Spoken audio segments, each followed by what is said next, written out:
ဘိုးရှင်ကကျေသမားရှင်ကိုဘူမီသာမနာမြေမြုပ်ပြီးသိဆိုလိုက်တော့ဆရာတော်ဘုရားရဲ့အသားကိုမြင်ကြီးထဲမှာရှိတဲ့ပိုးမွားတရိတ်ဆန်လေးတွေကစမြေကြီးမြေဥတွေခန်းချောင်းတော့ဘယ်နဲ့လုံးမှာလို့မြေလုံးနဲ့ဘိုးနေပါခေါ်ပါလို့လေခေါ်လို့ပြောလေအဲ့ဒါဆိုရင်ဟုတ်ကြီးနဲ့အဲ့ဒီဇာပနာမင်းတင်ကျလို့ဆိုလို့ရင်းဟုတ်ကြီးအဲ့ဒီဇာပနာဆရာတော်ဘုရားကိုမွေးနာတာဘုံမှာတင်ပြီးမီးရှို့တယ်ဟုတ်ကဲ့မိသားစုတိုင်းမမတွေကြည့်လိုက်စမ်းလက်တော်မေမမကိုရှင်ထဲမှာအေးနေတာလားပူးနေတာ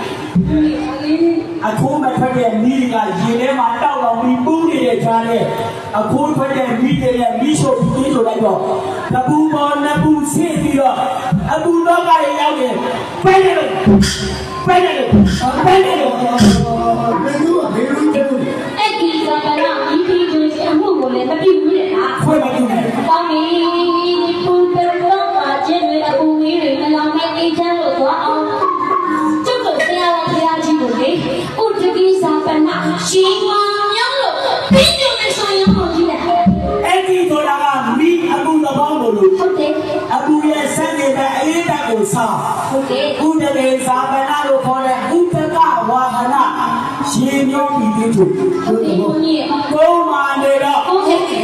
ရှင်မာနေတော့ရှင်မီတတဝါလေးတွေငါးလေးတွေမိကလေးတွေပစုံလေးတွေတဲချင်းပြက်စီးကုန်တော့ဖက်တယ်ခုမလူနိုင်ဘူးဒီတာပဲလားခဏတည်းရိုးရအုပ်ကြီးကျုပ်လည်းလုံးမွေးလေးခိုးပြီးပါဦးငါတို့ကတာမွေးတယ်ဒီစီလိုတော့ခွန်းနေနိုင်ဘူးစာပနာကောင်းကောင်းခွန်းတောင်းတယ်ခုမပြေဘူးတဲ့ကောင်းပြီဒီလိုဆိုရင်ပြတာခါစာပနာတဲ့ရတဲ့ခံလေးတွေအောက်ပြီးတော့ပြီးလို့လေးမမြင်နော်တော့တာကိုတွေ့ပေါ်ပါပြီ။ဘာတွေကြတော့ဇက်တော်တွေဘာတွေကြည့်တယ်အမေတို့ရေပါပြီ။ဟောပိုင်းစတာခါစာပနာနောက်ပိုင်းကြတယ်ဒီမှာတပည့်မောင်ကြီးတွေဇက်တို့ထဲမှာဘယ်လူနေမလာကိုပကုန်းသားတွေမောင်ကြီးတွေကထွက်ပြေးဟင်စီဒီပါတို့ကဝိုင်းဟဲ့ဝိုင်းဟဲ့ဒီပဲလေးကဝိုင်းတော့ဟောတင်းချိုချင်းမရတော့တိတဲ့တိခက်တွေခုတ်ချီဖုံးမှန်းတင်းချိုလာပါခါစားတယ်လားဒီစိတ်အားဆိုရင်လည်းတိပိတော့တောင်းနေတင်းချီတက်စီကုန်တော့ဖဲတယ်